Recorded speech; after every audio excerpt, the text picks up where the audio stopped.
Satu. Yuk guys, sekarang kita lagi berkunjung ke gereja Santo Matius Penginjil untuk mendapatkan nomor WA dan perizinan bahwa nanti pada tanggal 24 kita bakal kesini untuk mengadakan interview dengan romo-romo yang ada di sini, teman-teman. Benar sekali. Whitebird. Soon ya guys, soon ya guys. Soon. Bakal jadi ini, kalau nggak jadi yang satu lagi atau tetap jadi ini. Ya udahlah.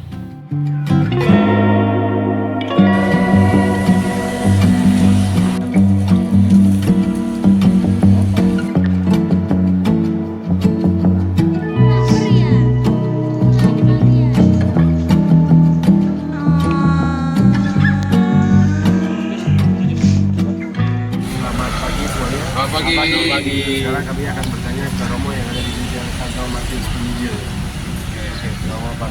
Let's go. Ya Pak ya. Oke, kamu bicara dulu ya. Nah, oke, makasih ya. Oke, kita bisa bicara sedikit. Mungkin kita bisa di bawah sana. Di sana ada kursi bisa diambil, nanti kita bisa pindah. Ya. Oke, ayo kita ke sana. Mungkin yang lain bisa ambil kursi. Oke, ya. Bagaimana? Jadi kami akan memberikan kurang lebih 4 pertanyaan romo untuk Iya, 4 dijawab. pertanyaan, oke. Ya, begitu romo. Sebelumnya saya Jose romo. Ya, saya Romo Tanma ya. Romo Tanma. Tapi sebelum saya melangkah jauh, saya ingin tahu kalian kan dari sekolah apa tadi? SMA Abdi Siswa SMA Abdi Siswa Bintaro. Bintaro itu tempatnya di mana? Tempatnya di Graha romo. Geraha Raya. Kemudian kalian diberikan tugas oleh Bapak Ibu guru kalian untuk bertanya tentang kehidupan membiara romo. Oh, kehidupan membiara. Ya. Kehidupan membiara dalam konteks gereja Katolik. Ya. Ya, oke, karena kalian tidak hanya berasal dari Katolik kan? Ya. Yang Katolik siapa di sini? Ada berapa orang? Saya romo. 1, 2, hanya 2 orang. Yang lain 3 orang Katolik. Yang lain agamanya apa? Kristen Protestan, terus Buddha 2 orang Buddha. Muslim. Oke, Muslimnya ada berapa berarti ya? Oke, berarti kalian diminta supaya kalian mengerti tentang gereja Katolik, khususnya hidup membiara. Oke, ya. Pertanyaannya apa aja? Pertanyaan yang pertama romo, apa yang romo ketahui tentang panggilan hidup membiara romo? Tentang hidup membiara.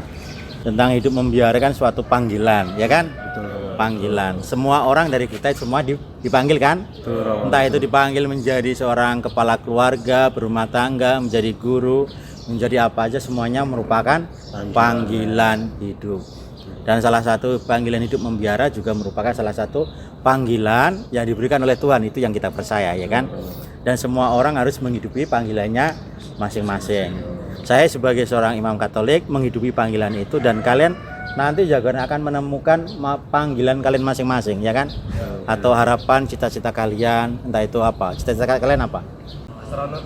Nah, ya, jadi astronot, panggilan jadi astronot. Oke. Apalagi? Jaksa romo. Apa? Jaksa. Oke, hakim. Jadilah hakim yang baik ya. Ya. Karena Indonesia ini kayaknya kekurangan hakim yang baik. Panggilan hidup membiara berarti suatu penyerahan diri kepada Allah melalui hidup panggilan sebagai seorang rohaniwan atau rohaniwati. Saya sebagai seorang rohaniwan. Jadi penyerahan diri kepada Tuhan melalui hidup bakti. Hidup bakti adalah hidup yang ditakdiskan, didedikasikan untuk Tuhan secara menyeluruh, secara utuh di dalam kehidupan saya. Jadi artinya tidak terikat kepada kehidupan berkeluarga, tidak terikat pada kehidupan yang lain. Jadi fokusnya adalah bagaimana saya hidup untuk mentakdiskan diri, mengkuduskan diri, membawa orang juga pada hal yang sama di dalam kehidupan membiara. Namanya kehidupan membiara itu kan suatu komunitas. Seperti kalian kalau berkeluarga juga mempunyai komunitas kalian, ya kan? Di dalam keluarga. Dalam hidup berbiara pun juga merupakan suatu komunitas hidup membiara. Maka itu pun juga merupakan suatu bentuk keluarga di dalam komunitas. Ya tentu ada aturannya, tentu ada dalam tanda kutip orang bilang sebagai regulanya dan lain sebagainya. Jadi hidup yang ditakdiskan, hidup yang diserahkan kepada Tuhan di dalam membiara kegerejaan Katolik. Oke. Untuk pertanyaan pertama Romo, Ya. untuk yang pertanyaan kedua, mengapa Romo menanggapi panggilan tersebut Romo? Apakah ada background dari keputusan yang udah Romo ambil apa Oke. gimana? Mengapa saya menanggapi panggilan ini? Kalau kalian ingin menjadi astronot, kalian pasti suka ingin jadi astronot kan? Kalau kalian jadi guru, kalian pasti suka ingin jadi guru. Ya. Sama halnya juga, saya ingin menjadi seorang imam karena saya suka. Di sisi lain, kita tidak hanya sekedar suka karena panggilan. Karena kalau sudah dipilih, berarti kita tidak bisa istilahnya melepaskan begitu saja. Karena adalah panggilan yang diambil, yang dikuduskan, yang tujuannya adalah membawa orang pada Allah juga. Ini mungkin perlu saya cerita dulu ya, masa kecil saya kan, supaya tahu latar belakang. Ketika saya masih kecil, kalau nggak salah itu umur sekitar 7 tahun atau 8 tahun ya, atau 9 tahun, waktu saya kelas 3 SD, saya pergi ke gereja. Setelah saya pergi ke gereja, itu gereja di kampung saya, namanya Gereja Santo Thomas Rasul. Saya melihat seorang imam, dua orang suster.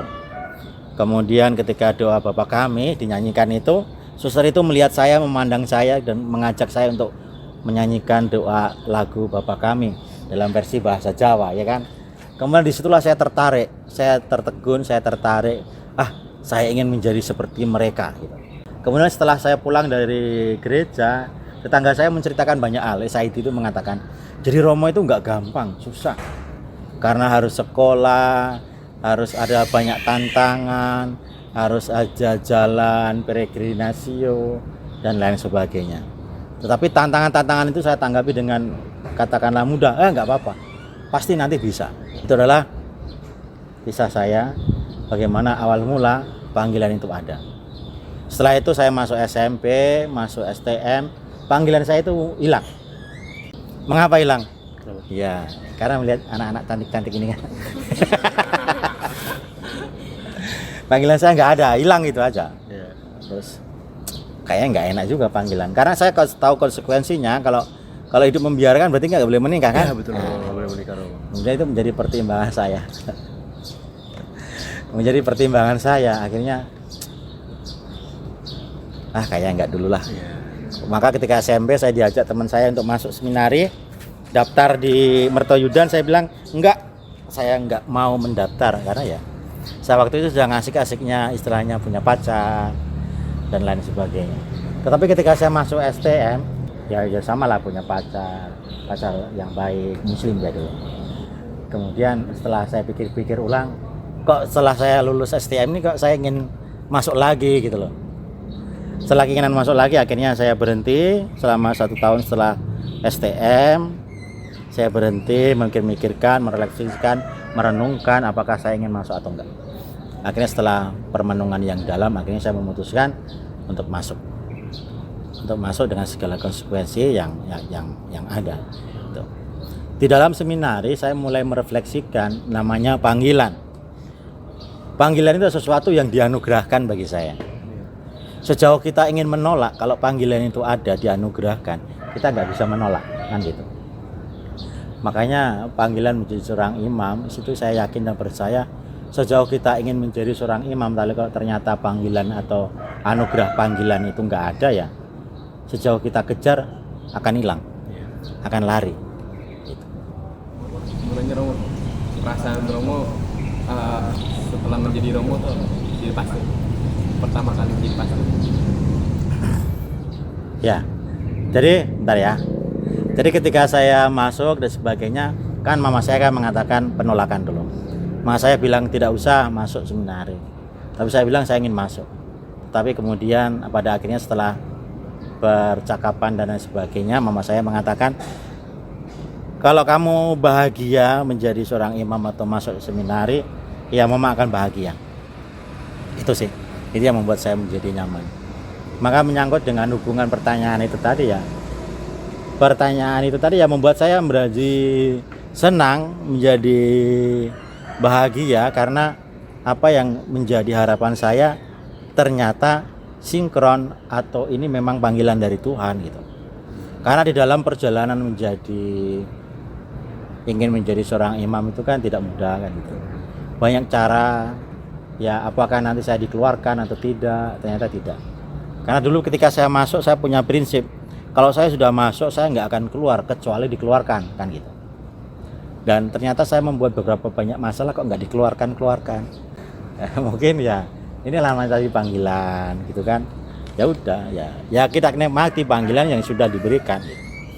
Jadi ya perasaan saya senang, saya bangga, saya bahagia menghidupi panggilan saya ini sebagai seorang imam. Tentu banyak konsekuensi yang harus diperjuangkan kan gitu. Berbeda dengan hidup berkeluarga dan lain sebagainya. Itu menurut saya.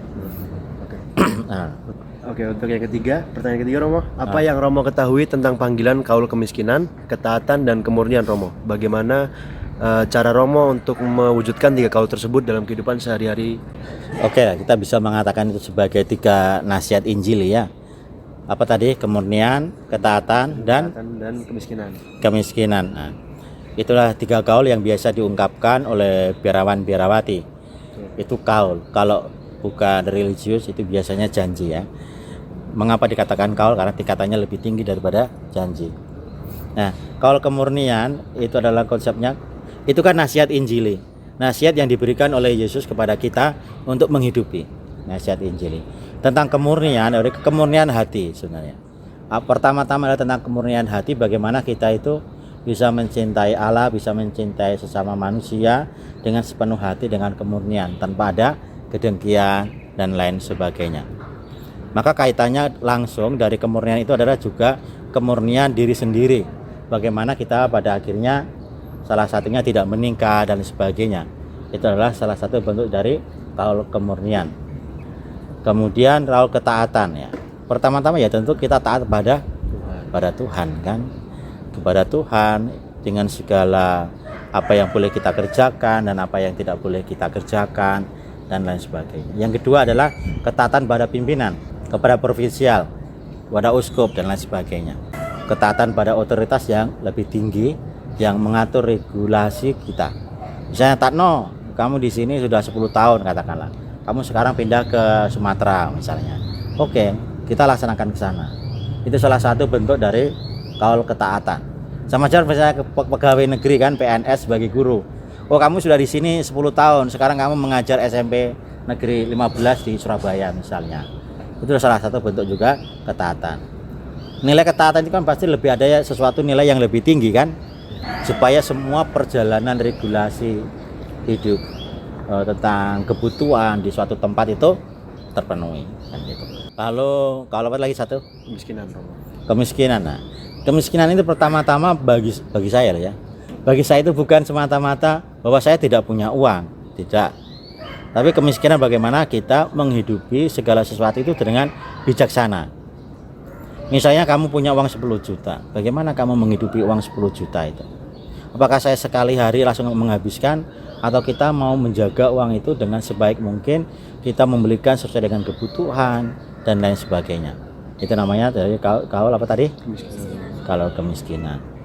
Jadi bagaimana kita memanfaatkan apa yang kita punya dengan bijaksana. Nah, yang kedua, kemiskinan itu juga tidak hanya sekedar, oh aku tidak punya sepatu nih, langsung saya beli sepatu. Tidak. Tetapi juga misalnya konfrater saya itu punya 3 sepatu. Terus konfrater saya mengatakan, saya punya 3 sepatu, kamu mau nggak satu? Oke. Daripada kita mempunyai banyak dan tidak kita gunakan, alangkah baiknya kita bisa berbagi. Jadi sisi lain, misalnya saya sebagai Romo dikasih sesuatu banyak hal dari umat, saya bisa berbagi nggak dengan orang lain? Jadi kemiskinan itu bukan sesuatu yang aku nggak mau berbagi, tapi malah sebaliknya, apa yang kita punya itu saya tidak boleh lekat, tidak boleh, oh ini saya punya, tapi harus berani untuk berbagi kepada orang lain. Kelekatan yang tidak baik. Karena kalau kita lekat pada sesuatu walaupun kita nggak punya uang, berarti kan pikiran kita justru jatuhnya ada di sana. Terus kita sebagai Safirian masih ada satu lagi kaul yang namanya kaul misi. Kaul misi itu adalah kaul di mana kamu ditugaskan ke tempat manapun dan kita harus setia mengikutinya. Misalnya, Tano kamu misi ke Burundi, ya udah, kita pergi ke sana. Karena itu adalah misi kita. untuk pergi sana memartakan Kristus di sana. Itu adalah kaul misi. Sebagaimana Yesus sendiri juga bermisi untuk mewartakan kabar sukacita kan. Itu dia. Itulah satu. Jadi kami sebagai Safrian ada 4 kaul. Kaul kemurnian, ketaatan, kemiskinan, dan juga misi. Oke. Untuk pertanyaan keempat, Romo, apa pesan-pesan bagi kaum muda dalam menanggapi panggilan-panggilan hidupnya, Romo? Pesan-pesan untuk kaum muda. Iya, Romo. Semua orang dipanggil, ya kan? Maka kita harus menghargai hidup dan panggilan itu sendiri. Karena kita dipanggil dan kita hidup, dan hidup itu adalah suatu anugerah yang gratis, ya. Janganlah sia-siakan hidup itu. Semua masalah yang ada di dalam dunia pasti bisa kita selesaikan. Jangan membuang-buang waktu yang ada. Karena waktu adalah kesempatan. Karena kalau kita begitu membuang waktu begitu saja, sangat sayang. Karena waktu itu terus berjalan, ya kan? Kita akan semakin tua. Kalau kita sampai salah langkah dalam permainan catur hidup kita akan salah langkah banyak ke depannya. Ya kan? Maka gunakanlah waktu dengan sebaik mungkin, manfaatkanlah waktu belajar dengan baik. Sejauh kamu masih punya kesempatan, sejauh kalian tidak memikirkan banyak hal yang harus kalian kerjakan, karena yang kalian pikirkan kan cuma belajar toh. Maka belajarlah dengan baik supaya pada akhirnya kesempatan yang baik ke depan itu kalian bisa pilih. Itu. Hai guys. Kita udah sampai di gereja Santo Matius, dan kita barusan juga wawancara sama Tatno. Ya, sekarang kita mau pulang. Yeay, makasih guys. Guys.